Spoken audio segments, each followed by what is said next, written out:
Breaking news, American forces under attack sa Syria at Iraq dahil lang sa pagsuporta nila sa Israel.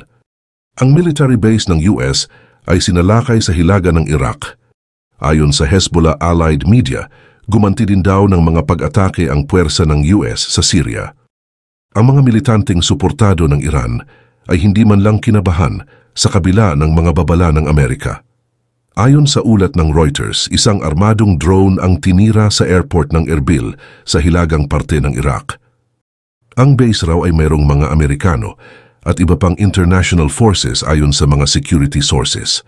Sinisi ng Kurdistan Counter-Terrorism Agency ang pag-atake sa tinatawag nitong illegal militia. Ang Kurdistan ay isang semi-autonomous region ng Iraq at ito ay may presensya ng mga international forces. Ang drone na pinaputukan sa Erbil Airport ay napabagsak noong 9:52 AM Iraq time. Batay sa mga sources, hindi pa malinaw kung nagdulot ba ang pag-ataking ito ng anumang pinsala o casualties. Ang insidente ay kasunod ng pagbaril ng drone sa Erbil Airport noong Linggo. Isang grupo na tinatawag na Islamic Resistance sa Iraq ang sinasabing nasa likod ng mga pag-atake sa Erbil Airport. Ang Hezbollah-linked Al-Mayadeen ay nagulat din ng pag-atake sa mga puwersa ng US na nasa Syria. Base sa ulat ng Al-Mayadeen, sinalakay ang US occupation base sa Green Village na nasa loob ng Syrian territories. Iniulat ng Al-Mayadeen na ang Islamic Resistance ng Iraq ay inangkin ang responsibilidad sa mga pag-atake sa Syria. Ang mga pag-atake sa mga US forces at US bases ay agad na umusad, kasunod ng declaration of war ng Israel sa Gaza. Nagsimula ang digmaan bilang tugon sa pag-atake ng Hamas sa Israel na pumatay sa humigit kumulang 1,200 Israeli noong October 7. Hindi na malayo sa katotohanan ang pagkapanalo ng Israel laban sa Hamas. Dahil sa tuloy-tuloy na pagkilos ng Israeli Defense Force, lumiit na ang teritoryong hawak ng mga militanteng kalaban. Maging ang malaking porsyento ng mga tunnels ay nawasak na. Maraming miyembro na rin ng Hamas ang namatay at mas marami pa ang sumusuko kada araw. Masasabi talaga natin na malapit na ang takip silim para sa kilabot na grupo ng Hamas. Ano ang mga spekulasyon tungkol sa pagbagsak ng Hamas? Gaano karami na lamang ang natitirang puwersa ng Hamas? At ano ang mangyayari sa iba pang militanteng grupo tulad ng Hezbollah at Islamic Jihad kapag napuksa na ang Hamas? Dito sa JP Amazing Stories, malalaman nyo ang sagot sa mga katanungang iyan. Sa isang importanteng operasyon, natunto ng IDF ang isa sa mga headquarters ng Hamas. Ang headquarters na ito ay isang Blue Beach Resort na ginagawa ring launching pad ng mga operasyon ng militanteng grupo. Dahil sa tagumpay ng IDF sa pagkubkob ng Blue Beach Resort, nahuli ang ilang mga Hamas commanders at lumiit palalo ang teritoryo ng grupo. Pinakalat din ng IDF ang mga unmanned drones para sa mabilisang pag-atake at pag-iimbestiga sa galaw ng Hamas. Kasabay ng IDF, hindi rin huminto ang Israeli Air Force sa pagbomba ng mga teritoryo ng Hamas. Maraming tunnels ang nawasak sa pagbomba dahilan upang mapigilan ang counter-attacks at logistics system ng grupo. Nakipagtulungan rin ang IDF sa National Security Organization ng Israel, ang Shin Bet. Dahil sa kooperasyon ng dalawang organisasyon, nahanap ng Israel ang isa sa mga matinik na commanders ng Hamas. Bukod sa mga land operatives ng IDF, nagsagawa ng operasyon ng Israeli Air Force gamit ang F-16 fighter planes. Matagumpay ang pag-atake ng mga F-16 fighter planes dahil napasabog nila ang isang rocket facility at napatay ang Hamas commander na si Abu Zena. Malaking dagok sa Hamas ang pagbagsak ni Abu Zena dahil siya ang nagpapalakad ng weapons production ng grupo.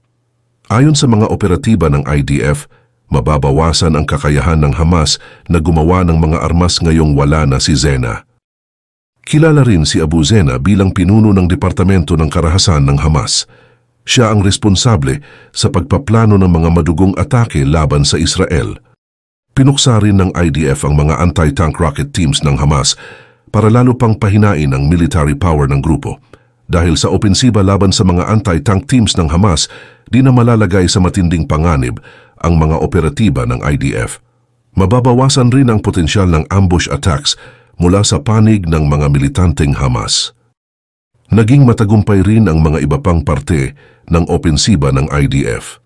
Isa pang operasyon ang nagtarak ng pako sa kabaong ng Hamas nang mapatay ang commander ng Al-Bala Battalion. Nadamay pa ang ilang mga commanders na malapit sa lokasyon ng Al-Bala. Kabi-kabila ang pag-atake ng IDF sa batalyong ito, pagbomba mula sa kalangitan, ratsada ng artillery at massive strike power ng mga Merkava battle tanks. Ayon sa mga military strategists ng IDF, hindi magiging mabilis ang pag-usad ng IDF kapag hindi pinuksa ang mga leaders ng Hamas. Dahil halos decentralized ang pagkilos ng militanteng Hamas, ang mga leaders ang nagsisilbing command focus ng asymmetrical warfare laban sa Israel. Pinahayag din ng Shin Bet na hindi titigil ang Israel sa Gaza. Layunin ng makapangyarihang Jewish state na tapusin ang karahasan ng Hamas sa buong mundo. Samantala, malaking kontribusyon rin sa pag-usad ng opensiba ng IDF ang tagumpay ng Israeli Combat Engineering Corps sa pagsira ng mga tunnels ng Hamas. Kasama ng Combat Engineering Corps ang 41st Brigade ng IDF. Ang mga operatiba ng Combat Engineering Corps ang lumusob sa mga tunnels at ang 41st Brigade naman ang nagsagawa ng firepower support. Maraming importanteng lugar ang nawasak sa tunnels tulad ng executive offices ng mga Hamas leaders, storage areas, rocket-making platforms at mga lagusan na ginagamit sa ambush. Ang pagkawasak ng tunnel network ay nagdulot ng matinding sakit ng ulo sa liderato ng Hamas dahil wasak na ang mga tunnels na kumukonekta sa mga headquarters ng Hamas leaders, mahihirapan na silang lumikas. Ito ang naging dahilan kung bakit maraming sundalo ng Hamas ang napatay o di kaya ay nahuli ng IDF. Hindi na rin makapagpadala ng supplies at rockets ang mga miyembro ng Hamas sa mga lugar kung saan matindi ang bakbakan. Marami ring nakalap na impormasyon ang Shin Bet mula sa mga nahuling miyembro ng Hamas. Ang mga impormasyong ito ay malaking tulong sa mga operatiba ng IDF upang matuntun nila ang mga choke points at mahihinang teritoryo ng Hamas.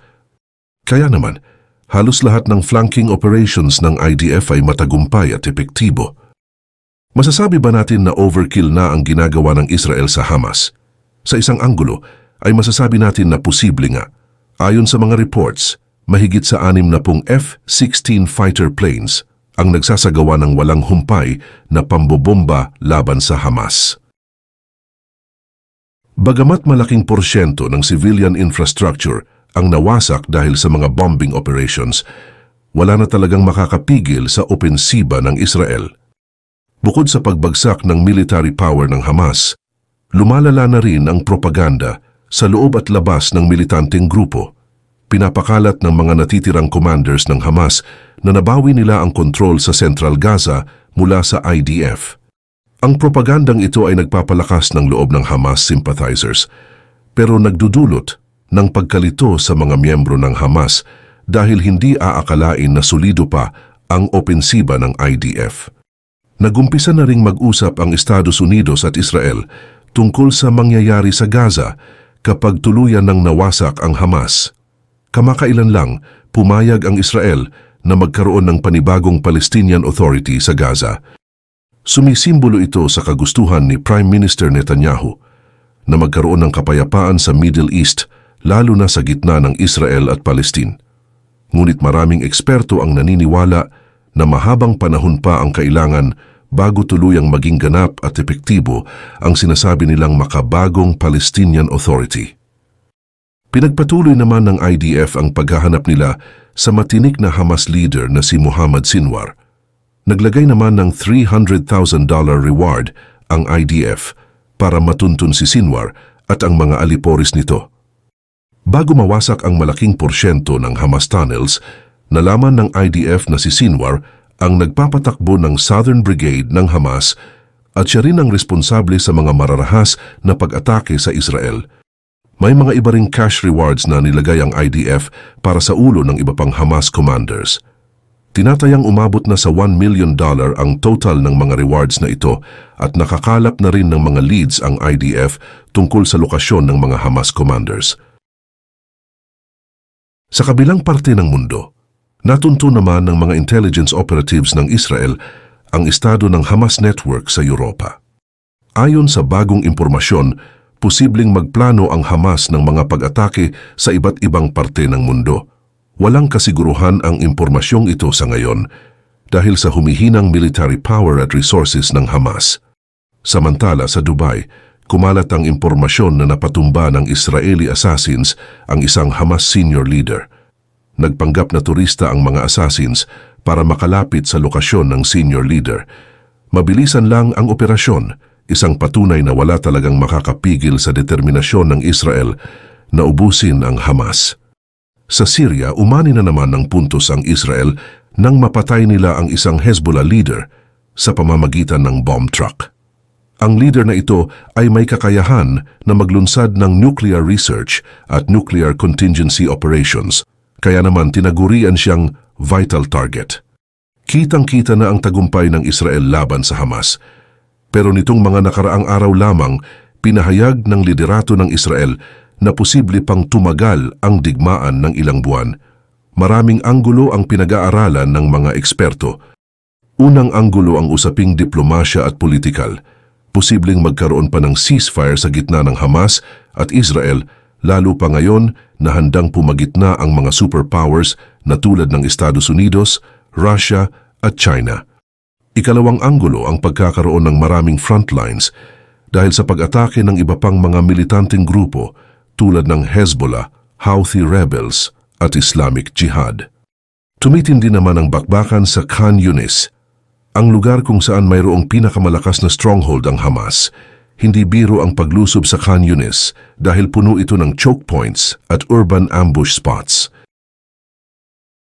May mga kumalat din na impormasyon kung saan nakakatanggap ng suporta at resources ang mga militanteng dumidepensa sa Khan Yunis. Isa ito sa mga dahilan kung bakit tumatagal at humihirap ang opensiba ng IDF. Sa Mediterranean at Red Sea, wala namang masyadong dapat alalahanin ang Israel. Nakaposisyon ang carrier strike groups na Eisenhower at Gerald Ford.